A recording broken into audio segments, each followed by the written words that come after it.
There are so many people out there right now, business people and marketers and YouTube gurus, all saying you need a website, you need a website, you need a website. But there are a lot of options out there that are not websites and not website related. Amazon, Etsy, Upwork, Fiverr, all of these options, and honestly thousands more, allow you to build a business, a very profitable and successful business without a website of your own. Which begs the question, do you really need a website at all? Well, today, I'm not gonna answer this question for you. Oh, I am. You're gonna answer it for yourself. We're gonna analyze this thing together. We're gonna break it down to its base parts. And by the end, you're gonna have a very clear idea of what to do next. My name is Trent Kennelly. I'm a marketing strategist. And on this channel, I talk about all the things that you can do to improve your business through marketing, sales, and analytics. So if that sounds good to you and you're excited, make sure that you like this video, subscribe to my channel if you're into it, comment and let me know why right now you think that you might need a website or don't need a website or whatever. I would love to know. And let's get started. All right, let's do a little setup first, and this is how this comparison is gonna work. Now, obviously there are a lot of options out there for both websites and standalone non-website services, and I will not be able to cover them all. I just can't. I don't know how I would do that in a 500-hour video, okay? When it comes to your website, for instance, there's a lot of things that you need to consider, your domain, your hosting, your website builder, all that sort of stuff we're gonna talk about.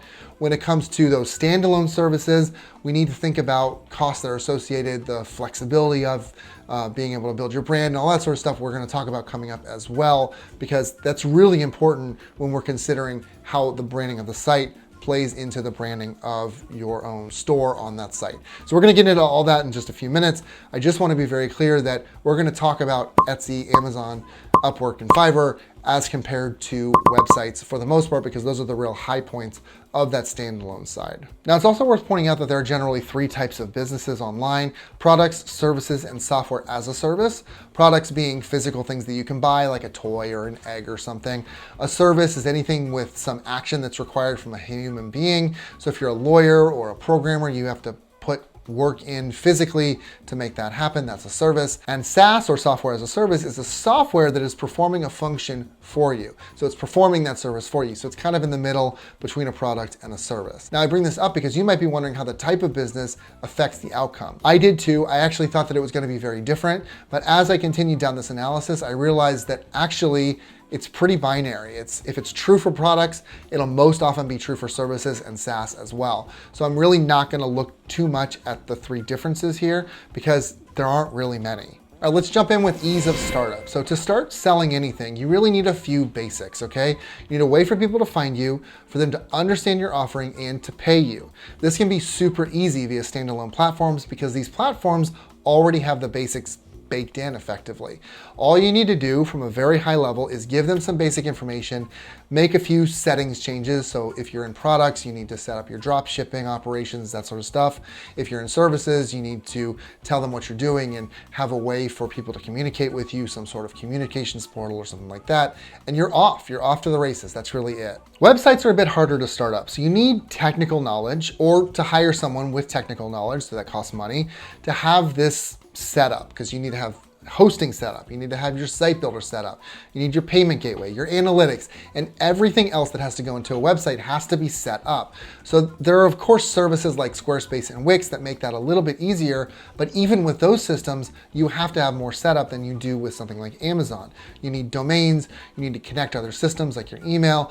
All of that sort of stuff is more difficult, even with Squarespace and Wix, than with a standalone platform. So the point here has to go to no website. Next, ease of maintenance. So the question here is pretty simple. What do you need to keep your sales and your systems healthy and keep that money rolling in, okay? For a standalone system, there really isn't that much to do. Once you have the initial setup done, you need to work within those systems to make sure that you're as visible as possible so you can earn more easily. Now that said, when you're in a service-based industry, this process can be a little bit more taxing. For instance, if you find yourself working through Upwork a lot, you're gonna have to apply to a lot of jobs. I personally am top rated, I have good reviews and a strong success score, but it still can take a lot of no's to get to a yes. Honestly, it's just part of the process. That said, there's a large base of potential customers to pull from, which just makes outreach a lot easier because they're kind of like halfway warm, they're already coming to you.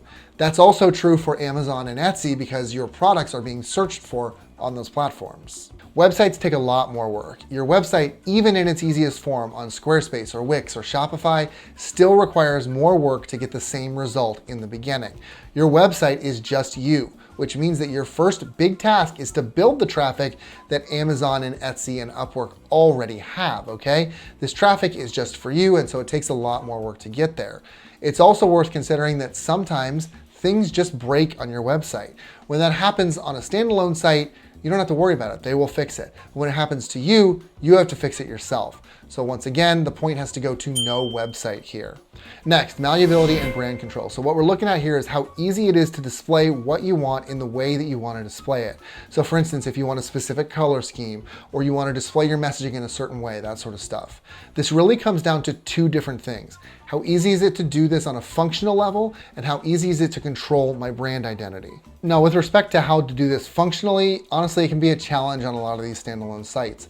Etsy, Upwork, Amazon, they all have their own branding that they want to make sure stands out on every page of their site, which means that the control that you have over your brand has to come at the expense of the brand that they already put out on the rest of their site, okay? On Amazon, for instance, you can add a banner on your shop, but really there's not much that you can do. On Upwork, it just kind of looks like a job profile. It's not that pretty. It's got their green colors and all that sort of stuff all over the place. There's not that much that you can do to put into this. On the other hand, there is a lot that you can do with a website. Any brand identity that you want is possible because this is your site and you are the one making all the decisions. From a functional perspective, the only difficulty is understanding your systems and how to set them up. And once you do understand that, you can put things together any way you want. The sky is really the limit. This also means that it's much easier to control your brand because you are the one in full control. Because you can build anything you want, it becomes a lot easier to decide on colors, to keep them consistent everywhere, to put images where you want, and videos and that sort of stuff. So the point here has to go to yes website. Next, costs. So there are costs associated with everything. Of course that's the case. So we need to look at the cost of a website versus a no website by first excluding the common costs. So we're going to ignore things like product development costs, drop shipping, warehouse fees, all that sort of stuff, because that's going to be true one way or another. It's going to be true on Amazon, and it's going to be true if you're working through WooCommerce, right? So when we're looking at standalones, we're often seeing that they come on a pay per month or a commission basis. Amazon is 99 cents per unit sold or $39.99 a month. Upwork is 20% of the first $500 earned, 10% of the next 10,000, and then 5% after that. Etsy has a listing fee of 20 cents and then a 5% commission after that. So it's different everywhere, but if you're selling a lot of products or services, that could become more and more expensive over time as you're only using these standalone services. Websites, on the other hand, are largely fixed costs. Your domain costs are low. They're just a low yearly, 20, 30 bucks, something like that. Your server usually doesn't cost more than a few hundred a year unless you're suddenly getting a huge influx of visitors that you weren't expecting, and then obviously that can get quite expensive. And any other paid tools that you work with are usually gonna be fixed annual or monthly payments. So you can pretty much predict how much you're gonna be paying with your website on a yearly basis.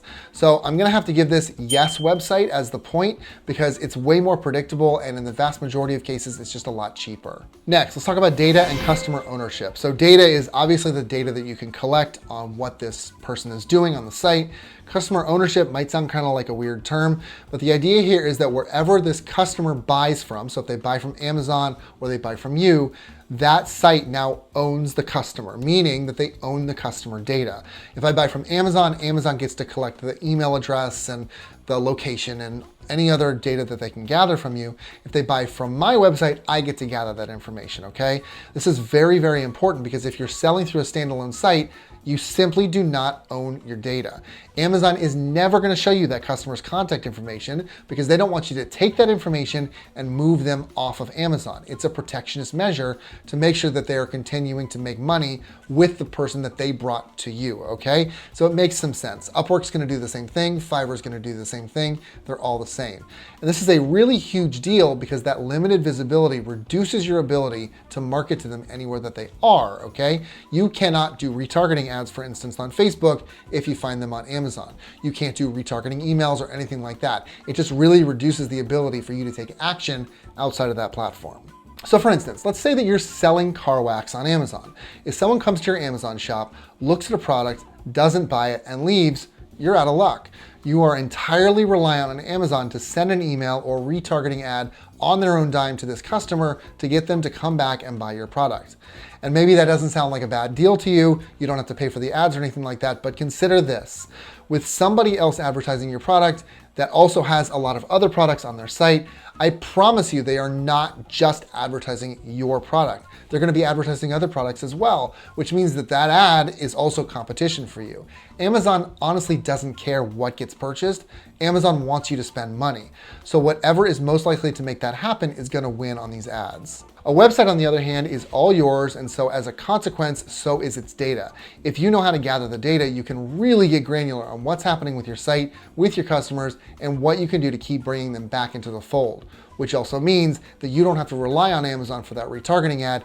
You can do retargeting ads of your own. You can work on your own SEO to bring people into your site, etc. There's a lot more that you can do when you're using your website here. Now, of course, when you are running these Facebook or Google ads, it's worth considering that you're also under the control of those platforms a bit as well, because Google and Facebook are not going to tell you what contact is doing what on your site. They're just not going to give you that information either. Sorry, they control that at that point. But with your own independent tools, you have the power to grab way more data and use it to your advantage more easily than you do if you're just using a standalone site like Amazon, where all you have is what they give you. So no question, website takes the win here. Final point is independence. So the question here is, how reliant are you on the platforms that you're using? In other words, if Amazon crashed out of existence tomorrow, would your business cease to exist completely, or would you be able to survive? If you aren't using your own website, you are 100% reliant on the actions of other fallible humans. Now you may say to yourself, Amazon's too big to fail. You are wrong. Let me remind you about Enron, okay? Enron was a huge company and it crashed out of existence. So don't fool yourself into thinking that a company like Amazon is too big to fail. That simply is not true. So it's really, really important to clearly understand that this is possible if you decide to pursue a standalone. Your website is also reliant to some extent on other systems. You're probably using a hosting service, a website builder, an analytics tool, an email service, just to name a few. But the big difference here is that you have the ability to quickly switch and adapt if something goes wrong with one. If your hosting provider suddenly goes out of business, you can go get another hosting provider. If your email server suddenly stops working, you can go switch. It'll be a little bit painful. It might take a few days to make it happen, but it's much better than completely losing your entire business in the blink of an eye, okay? Because at the end of the day, the big difference here is that with a website, you're using these tools to help you make money, whereas on Amazon or Etsy or Upwork, that is the source of your money. That's where all of your traffic is coming from. That's the only way that you're making money, okay? So your level of independence is ultimately much greater when you're using a website over those standalone services. So the point here goes to yes, website. So we can really see based on this analysis that it probably makes more sense to build a website over not building a website, but there are also some huge advantages to going with those standalone services. So if you have the time and the bandwidth to do it, I'm gonna say why not do both? If you can find a way to take advantage of the independent website and all of the data and analytics and the information and the outreach that you can do through an independent website and those standalone services like Amazon and Etsy and Upwork, why wouldn't you do both? It's really a question of bandwidth and whether you have the ability to do it. If you have to, I would say pick one, and I would say probably pick the website because that's gonna do you better over time, okay? So I hope that that analysis was helpful for you. Let me know in the comments if you feel more strongly about having a website or not having a website after this. I would love to know. Otherwise, make sure that you like this video, subscribe to my channel if you're into it, and I will catch you in the next one.